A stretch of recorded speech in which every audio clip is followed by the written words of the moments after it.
kapag umiikot sa buong Pilipinas para sa Malasakit Center.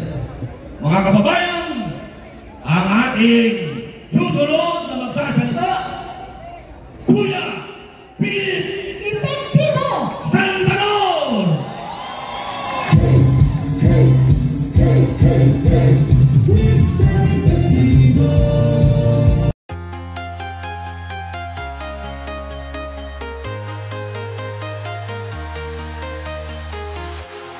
Walking alone, the streets are empty. The only thing I can see is my own silhouette. I'm getting stronger, step by step. The clock is ticking, but there's no time for regrets. I've been flying from town to town. Magandang gabi po sa ating lahat.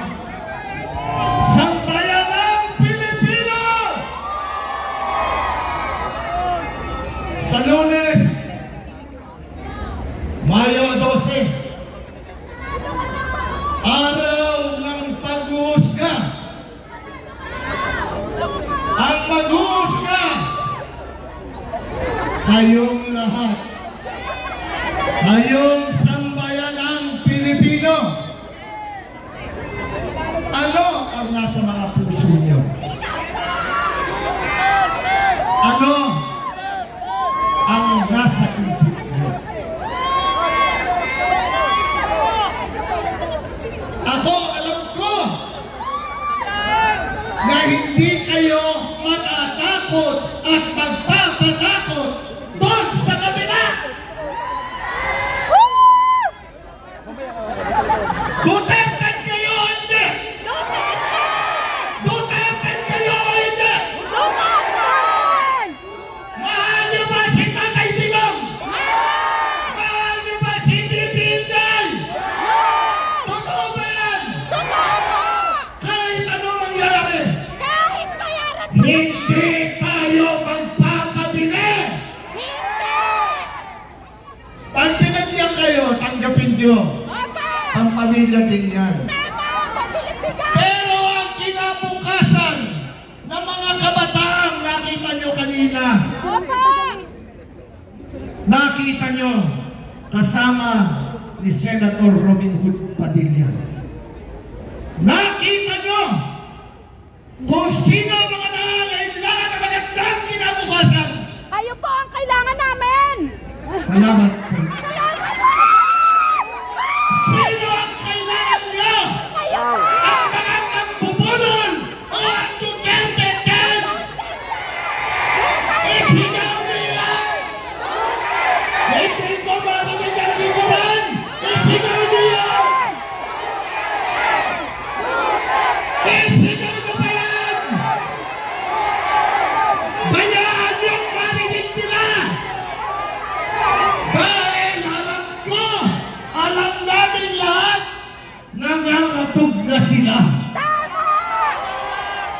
Nangangatog sila dahil alam nila ang kasinungalingan nila. Sino ang sinungaling? Sino ang sinungaling? Sino? Naririnig nyo na siguro ang sigaw ng sambayanang Pilipino. Alam namin nanonood kayo ngayon. Ramdam na ramdam nyo ang hinagpis ng mga Pilipino. Mayo 12, umaabot ako muli sa inyo. Duterte, diretso, pwede? Walang pulaan. Galing sa puso nyo yan. Totoo yan. Mahal nyo si Tatay Digong. Malaki ba ang tiwala nyo kay Tatay Digong? Si Tatay Digong, ibinigay niya ang tiwala niya sa Duterte. Ibinigay niya ang tiwala niya dahil alam niya, ipagpapatuloy namin lahat ang kanyang laban na naiwanan. At ang kanyang ipinaglalaban ay ang sambayanang Pilipinas. Pilipino, kayong lahat. Tama! At sino'y paglalaban ng Duterte? Ang sambayanang Pilipino, kayong lahat. Lahat! Thank you po! May isang tanong ako sa inyo. Ano po yun? Mahal kita! Mahal din kita. Tutulungan niyo ba si Jimmy Bondoc? Tutulungan niyo ba si Jenny Hillo? Tutulungan niyo ba ang Ilocano? Raul Antilo? Tutulungan niyo ba ang Dr. Richard Bata? Ibabalik niyo ba sa Senado? Itagal niyo sa bato? Ipaglalaban kayo? Ibabalik niyo ba sa Senado? Si Mr. Malasakit na ang tanging bisa ay magservisyo? Salamat po! Thank you! Ipapanalo ba natin si Calibre 38? Congressman, Senador na ngayon, Rodante Marcoleta! Ang pastor ng sambayanang Pilipino, Pastor Apollo Tibuloy! Iboboto ba natin? Ang maisog, ang matapang, ang matatag, ang matalinong abogado, Atty. Greg Rodriguez. Boboto niyo? Iboboto niyo ba? Paano naman ako? Boboto niyo ba ako? Iwala kayo sa akin. Ito, tandaan nyo. Si Philip Salvador ay hindi abogado, hindi doktor, hindi engineer. Ako po'y artista lamang. Ako po yan! Pero ako yung artistang magiging epektibong maglingkod at magbigay ng serbisyo sa sambayanang Pilipino.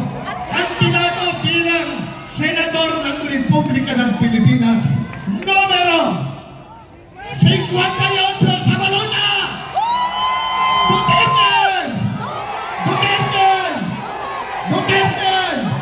To God be the glory and honor! Mabuhay ang Pilipinas!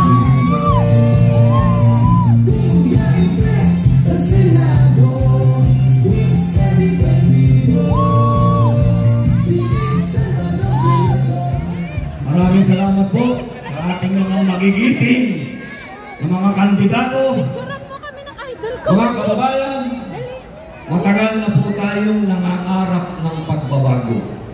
Wala pong mangyayari kung ang mga pangarap na yan ay pangarap na lang. Ang araw po ng pagboto natin ay maihahambing natin sa isang